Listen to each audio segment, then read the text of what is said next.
তরল ও বায়বীয় পদার্থ লিকুইডস অ্যান্ড গ্যাসেস।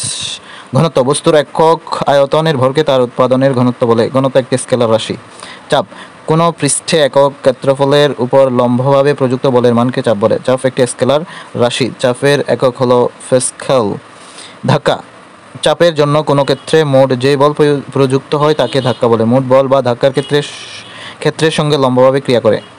চাপ তরল পদার্থের ভেতরে কোনো বিন্দুতে চাপ বললে ঠিক ওই বিন্দুর চারিদিকে প্রতি একক ক্ষেত্রফলের উপর লম্বভাবে অনুভূত বলকে বোঝায়। চাপের মান ক্ষেত্রফলের উপর নির্ভর করে না। প্লবতা হলো কোনো বস্তু সম্পূর্ণ বা আংশিকভাবে কোনো স্থির তরল বা বায়বীয় পদার্থে নিমজ্জিত করলে তরল বা বায়বীয় পদার্থ চাপের জন্য বস্তু উপরের দিকে যে লব্ধ বল অনুভব করে তাকে প্লবতা বলে। প্যাসকেলের সূত্র পাত্রে আবদ্ধ তরল বা বায়বীয় পদার্থের কোনো অংশের উপর বাইরে থেকে চাপ প্রয়োগ করলে সেই চাপ কিছুমাত্র না কমে তরল বা বায়বীয় পদার্থের সব দিকে সমানভাবে সঞ্চালিত হয় এবং তরল বা বায়বীয় পদার্থের সংলগ্ন পাত্রের গায়ে লম্বভাবে ক্রিয়া করে। আর্কিমিডিসের নীতি হলো কোনো বস্তুকে কোনো স্থির তরল বা বায়বীয় পদার্থ আংশিক বা সম্পূর্ণভাবে ডুবালে বস্তুটি কিছু ওজন হারায়। এই আপদ হারানোর ওজন বস্তুটি দ্বারা অপসারিত তরল বা বায়বীয় পদার্থের ওজনের সমান।